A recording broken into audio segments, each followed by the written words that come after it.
Doutor, obrigado então aqui por aceitar o convite da entrevista. Para quem não te conhece, vou te apresentar aqui. Esse é o doutor Cristiano Nabuco, psicólogo há mais de 35 anos, doutorado em psiquiatria pela USP, trabalha no Instituto de Psiquiatria do Hospital das Clínicas, autor de mais de 8 livros. 15. 15, então, tá vendo? Ó, eu tava na época do 8 ainda, ô professor. Faz tempo, faz tempo. E entre eles, alguns livros falando sobre vício em internet, né? Sobre dependência tecnológica, nomofobia, psicologia do cotidiano, várias coisas que acontecem. E, doutor, nessa época de quarentena, já entrando nesse tema do vício do vício na internet e tudo mais, é complicada essa situação, né? Porque as pessoas vão ficar, então, conectadas assim o tempo inteiro, né? Como que você vê essa questão? O que nós temos observado de uma maneira geral, excetuando a questão desse momento de pandemia, é que muitas pessoas, em função até do próprio desenvolvimento tecnológico, começaram a fazer um uso aí bastante expressivo das telas digitais, né? Até aí legítimo. Nós, de uma forma ou de outra, vamos nos adaptando, vamos usufruindo as benesses que essa tecnologia pode nos passar. Ocorre que dentro desse uso, vamos chamar assim, normal, algumas pessoas, com a passagem do tempo, começaram a perder o controle dessa utilização. O que isso quer dizer? A gente pode traçar um paralelo com aqueles indivíduos que fazem o uso de álcool socialmente, daqueles que perdem a mão e começam a se tornar viciados, né? Aqueles indivíduos que eventualmente jogam uma partida, brincam com um jogo de tabuleiro, com cartas, enfim, e aqueles que perdem a mão e se tornam dependentes. Então, no caso das tecnologias, nós observamos exatamente a mesma coisa. Então, a tecnologia para essas pessoas, ela começa a funcionar como se fosse vamos chamar assim, uma porta de escape para experiências negativas, uma porta de escape de uma realidade que não é muito aprazível, não é muito satisfatória. Então, da mesma maneira que o indivíduo começa a jogar compulsivamente para fugir dos problemas, seja autoestima, seja problemas familiares, problemas econômicos, algumas pessoas também começaram a utilizar a tecnologia de uma forma que ela se tornasse um elemento de substituição ao trazer para essas pessoas um grau de realização que eles não teriam, Marco, na vida real. Entendi. Então, o viciado em tecnologia, ele não é menos viciado do que um viciado em álcool, em qualquer outra substância, assim. O que a literatura tem mostrado é que quando nós falamos dos vícios, inicialmente os vícios foram definidos como a dependência de álcool e de substâncias ilícitas, né? Então, são as dependências químicas. Depois de um tempo, começou-se a observar que indivíduos que faziam o uso exagerado dos jogos, né, que hoje a gente chama de transtorno do jogo, eles também exibiam características muito semelhantes, quase compatíveis na sua totalidade, excetuando, obviamente, aqui no primeiro caso você tem aí a ingestão de substâncias tóxicas, e no segundo caso não. Então, foi feita uma grande divisão aonde, dentro das dependências, né, do guarda-chuva das dependências, nós temos aquela que são as dependências químicas e as dependências de comportamento, as dependências comportamentais, que guardam as mesmas características, só que não possuem a utilização de substâncias. E dentro dessas dependências comportamentais, nós temos, por exemplo, o jogo, como eu falei agora, indivíduos que usam a tecnologia de uma forma excessiva, indivíduos que compram de uma forma compulsiva, que a gente chama aí de oniomania, enfim, uma série de outras patologias que cumprem os mesmos critérios, ou critérios muito próximos, né, mas que também podem ser entendidos, então, como dependentes, como se estivessem usando álcool e drogas. Para você ter uma noção, existe uma pesquisa que foi feita na Coreia, há alguns anos atrás, dizendo que indivíduos que fazem uso de certas substâncias ilícitas apresentariam, depois de um tempo, aquilo que eles vão chamar de desgaste da bainha de mielina. O que é a bainha de mielina? No sistema nervoso central, nós temos a comunicação, como se fosse um fio, né, que leva o impulso elétrico. Então, nesse fio aqui, obviamente, existe dentro o fio de cobre, que passa o sinal, e por fora o cabo para proteger. A bainha de mielina é exatamente igual, ela cumpre a mesma função, uma substância branca de gordura. Então, eles descobriram que indivíduos que usam excessivamente essas substâncias têm a perda, a queima da bainha de mielina. E descobriram recentemente que usuários excessivos de videogame também têm a perda da bainha de mielina. Então, é como se os efeitos fossem iguais e, em alguma circunstância, bastante parecidos. E o que seria um usuário excessivo, doutor? Olha, essa é uma pergunta interessante, porque muita gente entende que o uso da tecnologia ele sempre cumpre aí um papel, vamos chamar assim, recreativo ou até laboral de alguma maneira. Mas muito pouca gente consegue se dar conta de que, na medida em que essa tecnologia está disponível o tempo todo, ela começa a se tornar usada de uma maneira ininterrupta. Então, o que eu quero dizer é mais ou menos assim, muitas pessoas falam, mas eu uso 10 horas por dia, será que eu sou uma pessoa dependente? Não necessariamente. Agora, por exemplo, em tempos de pandemia, eu vou passar seguramente 10 horas atendendo hoje através do Skype. Isso não quer dizer que eu seja dependente. A dependência ela é considerada quando o uso da tecnologia se sobrepõe às atividades que o indivíduo, em circunstâncias normais, deveria fazer no seu cotidiano. Então, por exemplo, aquele indivíduo que não se relaciona mais presencialmente, né, na vida real, offline, preferindo com que todas as suas interações ocorram online. Aquele Sim. indivíduo que não consegue mais achar fonte de satisfação, ou seja, é como se a gente desenvolvesse aí um mundo paralelo, onde esse mundo paralelo se torna a base do convívio e das interações sociais. Ou seja, quando nós entendemos que essas relações se tornam, de alguma maneira, disfuncionais ao indivíduo.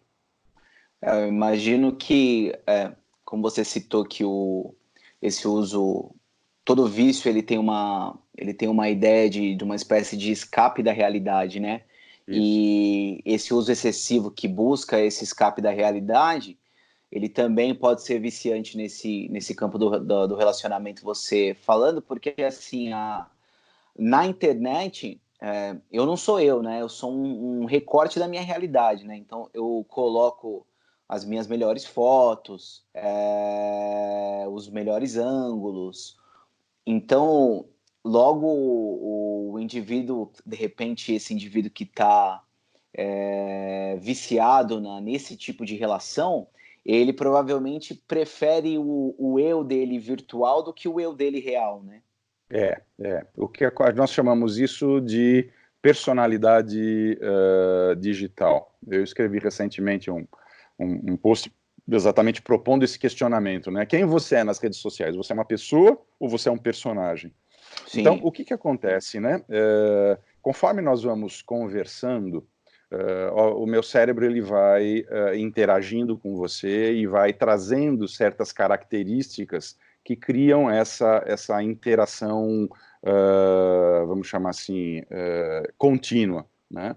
Excetuando, então, essas interações do tipo que nós estamos fazendo agora, aonde eu vejo, na medida em que você fala, que eu falo, por exemplo, que você faz assim com a cabeça, esse comportamento se chama nuto, N-U-T-O. O nuto é o que a gente chama de comportamento não verbal. Ele serve para cadenciar a fala do emissor. Então, na medida em que eu vou falando, você faz assim, então esse é um sinal que você dá para o meu cérebro de que tudo bem, pode continuar que eu estou compreendendo, né? Se eu começar a falar e você fizer assim várias vezes seguida, é sinal de que você quer falar, então eu paro. Então, o que a gente sabe é que 76% aproximadamente de toda a troca de comunicação, ela ocorre em nível não verbal, ou seja, são sinais corporais. E quando, por exemplo, eu estou na internet, numa conversa sincrônica, vamos imaginar aqui, vou brincar, é como se você não tivesse mais a minha visão. né, o meu cérebro, na falta desses sinais visuais, dessas pistas, meu cérebro começa, então, a exagerar o conteúdo que eu passo, numa tentativa, então, de assegurar que o ouvinte está entendendo. Então, isso explica porque muitas vezes na internet, nas redes sociais, nós somos mais agressivos, né? A gente carrega mais nas tintas, vamos chamar assim. Nós somos mais insubordinados, nós somos mais sexualizados. Então, o que ocorre é que, na medida em que você começa a navegar 5, 8, 10, 12, 20 horas por dia, exibindo esse traço de comportamento, o seu perfil psicológico muda. Ou seja, aquilo que você é na vida digital é muito mais satisfatório e prazeroso, porque é como se você não tivesse tantos filtros. E o problema é quando você volta para a sua vida real, para a sua vida offline, você começa a ter problemas, porque você não é mais aquilo que você era, gerando aí uma série, então, de confusões, de impasses, de paradoxos, principalmente, né, Marco, na questão ligada aos adolescentes, que ainda não estão com a personalidade totalmente formada. Então, isso vai se desenvolver de uma maneira onde problemas futuros são colhidos, sem dúvida alguma, né? Sim, isso tem a ver também com a questão narcísica, doutor, porque eu imagino que no mito do Narciso, né, o Narciso é aquele que é apaixonado pela própria imagem, e inclusive quando ele fala, ele ouve como resposta o eco da sua própria voz, né? Então, essa possibilidade de avaliar a resposta imediata do outro, acaba sendo algo que aumenta, assim, em nós a questão do narcisismo. Olha, quando a gente fala a respeito dessa questão do uso da internet, nem só do uso da internet, não, mas todo comportamento que você deve analisar hoje, né, no século XXI, é sempre muito importante que a gente faça uma correspondência com os nossos ancestrais, com os nossos antepassados. O que isso quer dizer? Para que eu possa analisar um comportamento de uma forma correta, eu tenho que voltar para o Homo sapiens, lá atrás, 300 anos atrás. Tá? Então, como era a nossa vida? Né? Ela é composta, nós vivíamos em bandos de até 130 pessoas, 140. Esse bando ele se deslocava o tempo todo. Né? Nós éramos caçadores e coletores. Então, a partir do momento em que a gente se movimentava para um determinado local, exauria as fontes de recursos e não tinha mais nada, a gente seguia para outro lugar. Isso assegurava uma baixa possibilidade de você pegar infecções, porque você não ficava em contato com a sujeira. Enfim, nós éramos, de uma maneira ou de outra, nômades, que íamos caminhando o tempo todo. Dentro dessa organização grupal, haviam pessoas que coletavam, que tinham mais habilidades, vamos chamar assim, de busca. Outros indivíduos eram os que tinham mais habilidade, mais habilidade física, que eram aqueles que caçavam. A ciência chama esses caçadores dos machos alfa. Os machos alfa, então, em função dessa possibilidade de trazer proteína para o bando, a eles era dado a possibilidade de se alimentar em primeiro lugar, escolher as fêmeas com as quais eles iriam copular, enfim. Então, o que acontece? Né? Dentro de um grupo de 130 pessoas, vamos imaginar que a gente estivesse vivendo naquela época, eu saberia que talvez existem aí 5, 6 machos alfa, e tudo bem, né? Eu não tenho destreza física, então eu seria um bom coletor. E a gente vivia no bando sem maiores problemas. Então, o meu cérebro entendia que, dentro dessa divisão social, está tudo correto. O que acontece hoje nas redes sociais? Quando eu entro, no meu caso, né, eu tenho 5.000 pessoas na rede social número 1, é o limite, né, que eu tenho. Então, a hora que eu entro nessa rede social e eu corro a timeline de todas as pessoas, o que eu vou ver lá? Eu não vou ver o indivíduo falando que ele fez pequenas realizações ou que o trabalho dele na sociedade talvez não tenha um valor tão grande. Todos inflacionam as suas identidades. Todos se tornam, de uma maneira ou de outra, machos alfa ou fêmeas alfa. Então, o que acontece? A hora que meu cérebro entra e vê que todo mundo está fazendo coisas espetaculares, isso me cria uma pressão psicológica muito grande para que eu siga o modelo do bando, porque eu não posso ficar de fora. E isso começa, então, a entrar num processo, num círculo vicioso de eu contabilizar, de eu passar um verniz sempre muito maior naquilo que eu faço, levando muitas vezes, inclusive, pessoas mais inseguras a dependerem mais dessa imagem. Ou seja, elas acabam sentindo uma pressão não apenas para postar, mas também seguir pessoas que sejam importantes, fazendo então com que, no final das contas, você não saiba mais quem é você. Quer dizer, pode ser que exista também essa necessidade da autoafirmação grupal, mas você vai ter uma série de questões que interagem, fazendo com que você navegue mais. E uma coisa que a gente não pode deixar de falar, em hipótese alguma, é que as redes sociais, elas também não são ingênuas. O que isso quer dizer?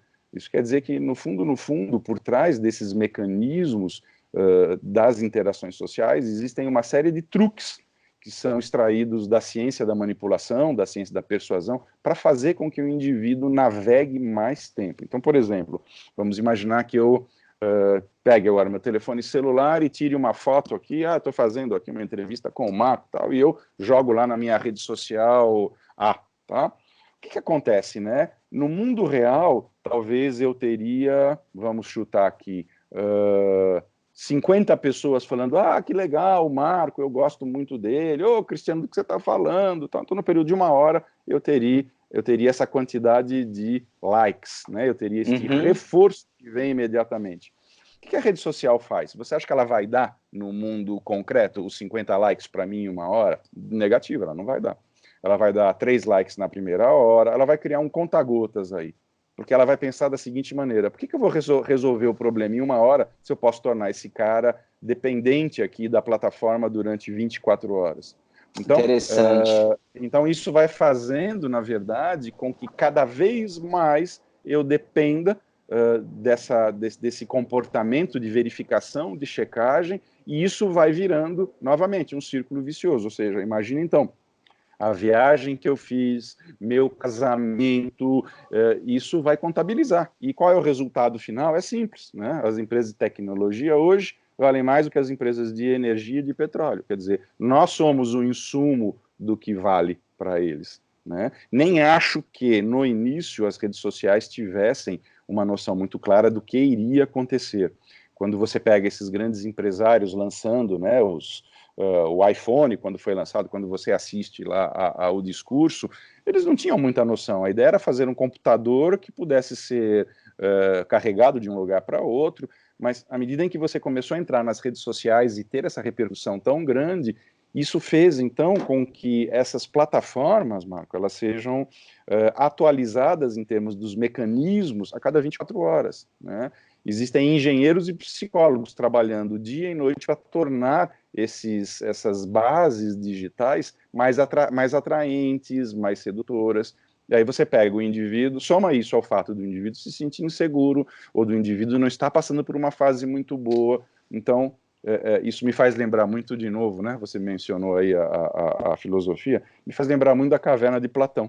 Nós olhamos para as sombras, achando que as sombras se tornam, na verdade, a realidade daquilo que eu vivo. Ou seja, a minha vida digital, nesse momento, se ergue e se torna algo muito mais importante do que a vida real. Porque na vida digital eu sou alguém que, no fundo, muitos indivíduos pensam, né? Ou nem pensam, simplesmente intuem. Eu nunca serei como aquela pessoa. Então, como que você despluga um indivíduo que tem um grau de aceitabilidade, um grau de reconhecimento, um grau de efetividade, aquele indivíduo que tem problema de obesidade, aquele indivíduo que tem espinhas no rosto, aquele indivíduo que tem fobia social, quem ele se torna na vida digital? Alguém que, na cabecinha dele, ele nunca será. Então, isso se torna, vamos chamar assim, uma passagem para o mundo paralelo, aonde lá eu posso tudo.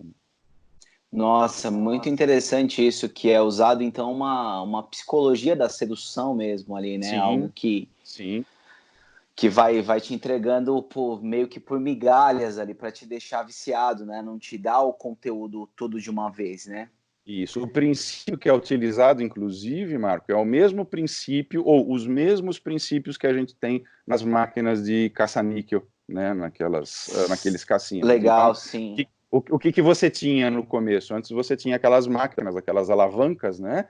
Para poder. Hoje as alavancas foram substituídas. Hoje você não tira mais o dedo e você só clica. Mas o objetivo qual é? Cada vez que você aperta ou que você puxa o que está por detrás deixa eu ver o que vai ter para mim de bom, deixa eu ver. E esse reforçamento intermitente vai fazendo então com que os vícios se instalem. Então, se eu for pegar aqui uma rede social agora, ou se eu for desbloquear o meu telefone, mera curiosidade ou isso é exatamente igual? O que eu tenho que fazer? Eu tenho que deslizar o meu dedo.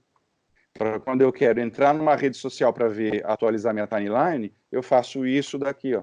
É exatamente o mesmo mecanismo, então não é coincidência, de fato isto é pensado, né? E o que acontece? Existem outros mecanismos também por detrás, né? Por exemplo, um experimento clássico que foi feito com indivíduos, colocou 2 grupos e pediu para que esses 2 grupos tomassem uma sopa que existia num pirex ali, num prato fundo, né? E aí, num primeiro grupo, esse prato, ele tinha uma cânula embaixo, aonde, à medida em que o indivíduo ia tomando, a sopa ia sendo reposta. E no outro grupo, não. A hora que ele terminava de tomar, acabava. E o que eles descobriram, né? Que os indivíduos que foram colocados no grupo da reposição automática consumiam muito, mas muito mais sopa do que no primeiro grupo, tá? Porque você usa dos sinais visuais para poder também informar para o seu cérebro, olha, consumi aí já o que é adequado, né? Quando você faz a rolagem de uma rede social, você já reparou que não termina nunca? É exatamente o mesmo princípio, ou seja, vamos encher esse usuário de vídeos, de informações, porque ele vai perder o controle, né? Será que hoje as redes sociais ainda pensam dessa forma? Eu não sei dizer, porque eu não trabalho numa rede social, né?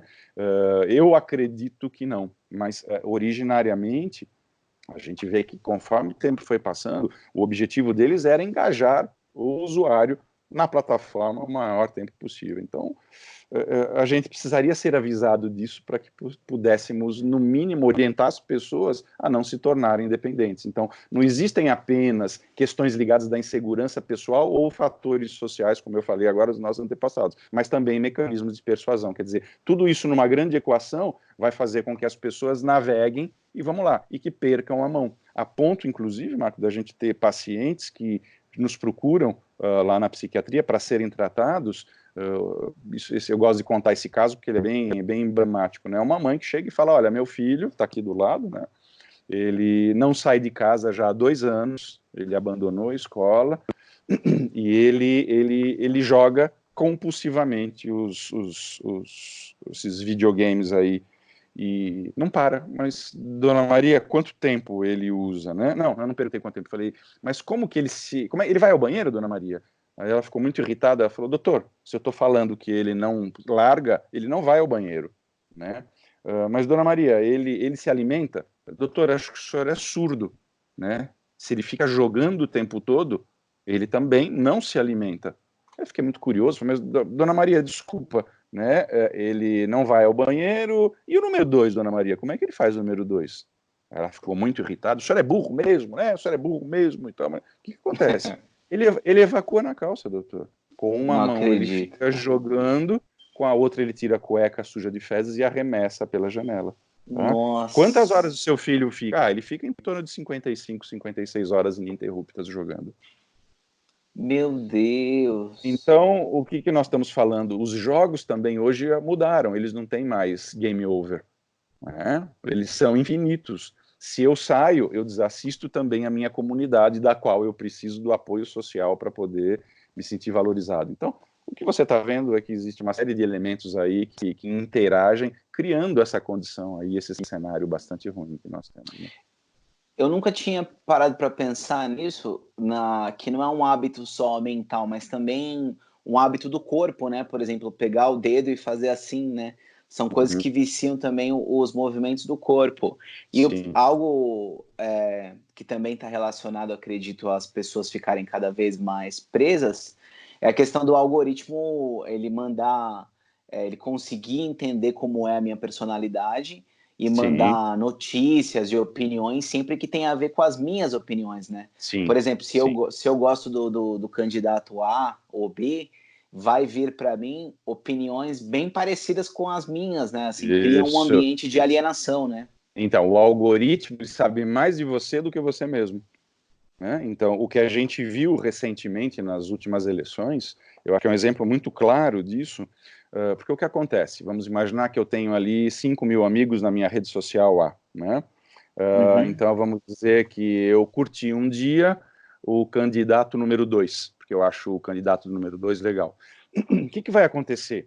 Na minha timeline vão aparecer comentários ou informações do candidato número 1, do candidato A, negativo. O algoritmo ele vai me devolver mais informações sobre o candidato B. Então, imagina Sim, só, você navegando na sua rede social antes da eleição e eu na minha. Você votando no candidato 1 e eu votando no candidato 2. Quando você entra na sua rede social, qual é a impressão que você tem? Que o mundo vota no 1. E eu vou ter a impressão que o mundo vota no 2. Então, a hora que eu te encontro, eu falo, e aí, Marco, vamos votar? Então, eu vou no 1. Eu vou falar, mas você é louco? Você é burro? Como é que você não percebeu que o... Então, isso estimula uma confrontação e uma resposta de agressividade, porque o outro parece que ele está absolutamente fora da caixa. Ele não tem a menor sim, noção. Então, eu muito lembro na, desse conflito tem a ver com isso, né? sim, eu lembro nas eleições, não lembro se foi de 2002, qual foi, e havia uma fala na internet assim, como que candidato B ganhou se todos os meus amigos votaram no A? Então é isso, já é uma coisa de alienação, assim, que a pessoa ela acha que o grupo de amigos dela representa o contingente de pessoas que votou, né? Exatamente, porque você passa 10 horas numa rede social, qual é o recorte da vida que você tem? O que acontece lá? Não é mais a vida real, né? Não é mais a vida que passa fora das telas digitais. Então, eu acho que a gente precisaria começar a ficar muito mais atento, porque nós não temos noção do quanto que nós somos manipulados e do quanto que, a partir do momento em que você cruza aquela linha adequada, o quanto que você se torna dependente, não só manipulado do ponto de vista social, mas também dos seus comportamentos, e pior, criando uma patologia de comportamento aí onde você, de fato, rompe, né, conexão com tudo aquilo que te faria efetivamente bem. Isso não quer dizer, em hipótese alguma, que eu esteja falando mal da tecnologia, né? Ela Uhum, deve ser, né, sim, vamos jogar o computador pela janela. Não, eu estou aqui falando através do computador, hoje em tempos de Covid, né, meio de março de 2020, eu vou atender vários pacientes pelo Skype, enfim. Então, ela presta vários fatores, várias benefícios que elas não só podem, como devem ser usados. Mas a gente não pode perder a noção do senso crítico, né? Aquela noção, um olho no gato, um olho no peixe, quer dizer, até onde isso me... E o grande problema, Marco, qual é? É que nosso cérebro ele vai sendo desenvolvido ao longo das 2 primeiras décadas de vida. Ele só vai ser finalizado, maturado, como a gente fala, a partir dos 25 anos. Então, ele vai sendo finalizado daqui para cá. Por que o adolescente, por exemplo, ele é mais impulsivo? Porque ele ainda não está plenamente finalizado. E qual é o papel da impulsividade? Vamos voltar lá atrás nos nossos ancestrais. A impulsividade fazia, então, com que os jovens se desgarrassem do grupo, sendo mais ousados, para que eles pudessem constituir novos grupos. Se você não saísse do grupo, o grupo ele ia se dividir. Tá? Então, isso cumpriu, a impulsividade cumpriu um papel importante. Então, o que isso quer dizer? A última região a ser finalizada é essa daqui, que é o córtex pré-frontal, que é o local onde eu tenho o raciocínio lógico e também é o local onde eu exerço o que a gente vai chamar de controle dos impulsos ou de freio comportamental. Se você está num lançamento de um livro, passa lá, por exemplo, o garçom servindo uma bandeja com um vinho, um prosecco, e ao lado, caipirinha, né? Então, a gente sabe, opa, deixa eu ver em qual que eu vou. Ah, eu vou na caipirinha porque eu gosto aí do destilado. Então, a gente sabe, sempre lembra de alguém. Olha, não misture fermentado com destilado, porque isso não vai fazer boa coisa. Então, eu consigo, como mais velho, pressionar o freio mental e escolher aquilo que vai me fazer bem. Até os 25 anos, esses jovens não têm. Tá? Ou eles carecem dessa habilidade, dessa robustez biológica. Então, o que ocorre, né? Quanto mais você oferecer, mais eles consomem. Não adianta simplesmente eles saberem que aquilo faz mal, eles vão consumir de uma maneira descontrolada. Então, se você for parar para pensar, qual é o principal target, né? Qual é o objetivo das redes sociais? Exatamente essa faixa de idade, né? Até os 25 anos.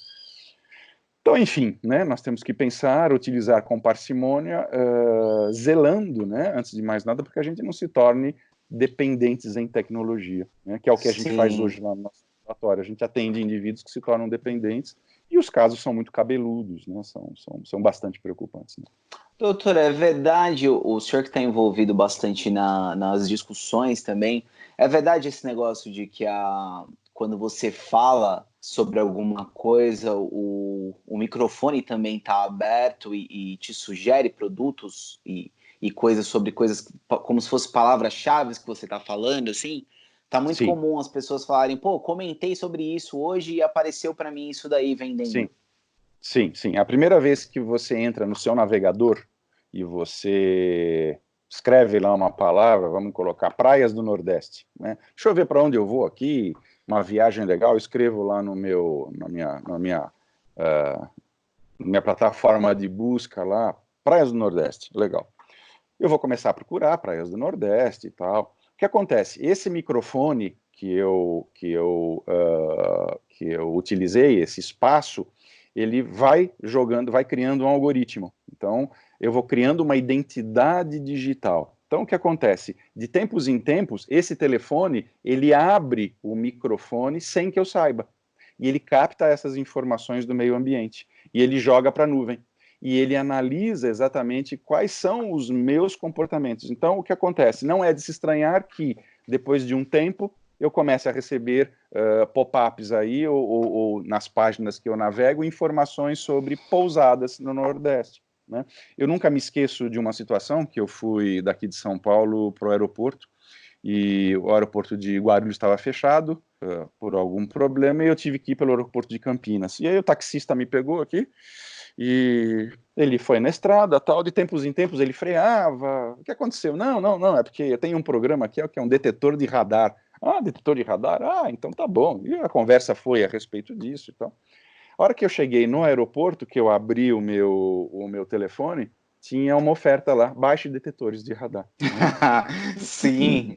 Então, o que acontece? Você imagina o quanto que o nosso consumo também não está sendo direcionado, o quanto que a gente não acaba sendo induzido a comprar por impulso, a fazer coisas que muitas vezes a gente nem faria. Então, a coisa é muito séria, né? Tem Dá inclusive medo. uma publicação americana que vai falar, né? A pergunta é verdade, né, que esses microfones do telefone celular gravam de tempos em tempos e jogam para a nuvem? O cara fala, sim, é verdade. Né? Então, um pesquisador vai até dizer, é como se nós vivêssemos em casas com paredes de vidro. Não só aquilo que a gente deliberadamente posta, mas aquilo que também é pego aleatoriamente, sem que nós tenhamos conhecimento. A hora que você vai procurar a primeira vez, você tá lá um negocinho, você aceita todas as condições? Ninguém vai ler. Você fala, aceito. E isso vai para todo mundo. Né? Quando você baixa um app, né? Nossa. Você aceita que as fotografias... Sim, Que você... aceito. Então você não sabe o que está sendo gravado. Né? E se não aceitar, não baixa também, né? Não Não baixa, tem baixa. jeito. Então, tem um Não, artigo que eu gosto muito que ele diz assim, ele fala, em troca de e-mail e em troca de uns vídeos engraçados de gatinhos, você entrega a tua vida. nós já estamos, então, numa realidade meio que Black Mirror, né? Sim, já. Eu queria, assim, partindo para o final, antes de falar um pouquinho sobre a solução, entrar em duas coisas. Uma que acho que esse problema da fake news é um problema meio que moderno, né? Antigamente não Sim, existia essa coisa, né? Você tinha os tá. veículos ali de credibilidade e hoje em dia é uma coisa assim completamente louca. Qualquer um produz uma notícia em qualquer site e tem gente que vai ler e já vai sair espalhando aquilo assim. Sim, Se aparecer lá, Dr. Cristiano Nabuco inventou a vacina do coronavírus. isso.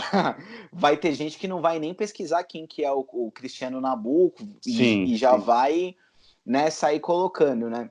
É, queria que você falasse um pouquinho sobre a questão da fake news, mas assim, num paralelo esse ambiente digital e esse vício com a internet tornou a gente, usando uma palavra agressiva, um pouquinho mais burro.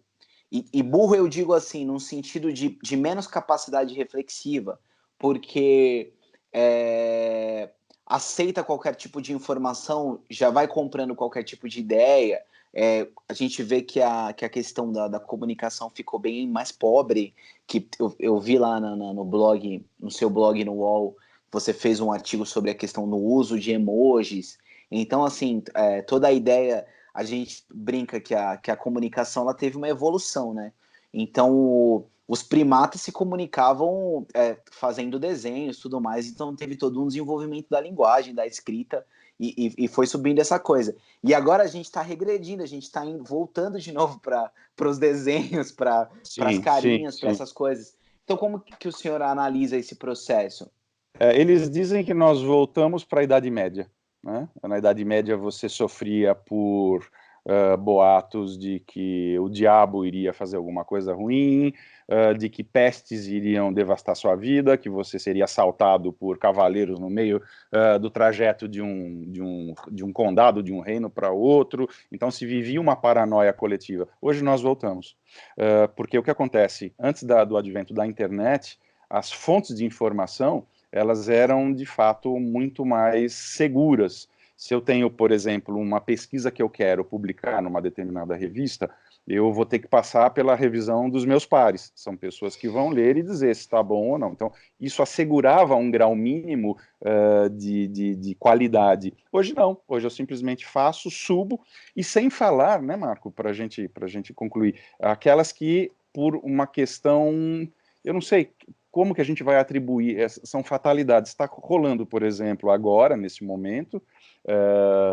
que dia é hoje aqui? Deixa eu ver o dia. Hoje é 23, né? Ontem, 23 de março, rodando um vídeo aí do Drauzio Varela, onde ele diz que o medo da pandemia é algo absolutamente ingênuo para as pessoas se acalmarem, que eles podem continuar saindo na rua, e as pessoas estão divulgando esse vídeo e execrando esse profissional, quando ninguém se deu conta que esse vídeo foi feito há 2 meses atrás, aonde não se tinha tanta informação. Então, você tem que tomar muito cuidado com aquilo que você posta, aquilo que você fala, porque isso fora de contexto pode ter uma avaliação muito negativa. E aí vai, inclusive, o meu aviso, né? Muito cuidado com aquilo que a gente posta, porque ao postar, eu posso muitas vezes apagar para mim, mas você que recebeu, você já passou para frente, você já fotografou. Então, existe aquela frase no direito que diz que, aspas, né, todos são iguais perante a lei, né? Na internet, o que acontece, né? Todos também são iguais perante a web. E o que acontece? A web não te dá o direito ao esquecimento, né? Você pode fazer coisas erradas, de repente você vai para um grupo de 10 pessoas, nossa, desculpa, não era bem isso, e na internet não. Então, muitos empregadores, minha filha, por exemplo, há uns anos atrás, ela foi fazer uma entrevista numa emissora de TV, e ela levou o currículo dela, né? E aí o entrevistador, muito inábil, né, muito deselegante, pegou o currículo dela e falou, não, não quero ver seu currículo. Ele pegou e jogou na lata do lixo. Quero ver você, quem você é nas redes sociais. Então, se ela tem fotos bebendo, se ela tem fotos hostilizando grupos, se ela tem fotos tendo uma atitude mais polêmica, acabou com a vida dela, né? Então, a gente teria que pensar muito antes de postar, ou seja, não postemos nada quando nós estamos ou muito felizes ou muito irritados, porque a gente vai ficar Entendi. depois. Então, A gente não acho tem que essa noção de que o mundo inteiro está vendo aquilo e que é um registro seu sobre você, né? exatamente, exatamente, exatamente. Marco, a gente vai precisar encerrar porque em 3 minutos eu tenho que entrar com um paciente. Tá bom, Enfim, doutor? mas é isso, né? Eu estou à disposição para ajudar, se for necessário, mas a mensagem que eu vou deixar para todos é assim: vamos desenvolver um pouco mais de consciência, e não só consciência no que diz respeito à nossa utilização, mas uma palavra que eu passei a utilizar, que eu gosto bastante, que é um conceito de cidadania digital. Vamos zelar pelo nosso comportamento para que nós tenhamos um comportamento adequado socialmente também, e que os nossos deslizes, que são naturais, imagine, por exemplo, se você fosse postar na internet tudo que você fez de errado na vida, ou eu, tudo que eu fiz de errado, eu estava acabado, né? Porque a gente passa Sim. por fases de excessos, Só que hoje essa nova geração não se deu conta disso, e isso pode cobrar um preço muito alto para todos. Então, Com certeza. o meu recado é deixar esse aviso. Vamos usar com parcimônia e consciência. Né? Doutor, muito obrigado. Agradeço por você ter cedido essa entrevista, ter cedido o seu tempo, toda essa informação. E então que a gente possa avaliar com mais cuidado, né? E que a internet não seja um elemento necessário para a vida, né? Acredito que exatamente. Né, a gente viveu tantos anos sem internet, sem celular, né? Mas muito obrigado, doutor. Um abraço, viu? Um abraço. Que tudo possa ficar bem aí com o senhor, com sua família, com todo mundo aí. Um abraço para todos. Com todo mundo. Um abraço. Até mais. Obrigado. Tchau.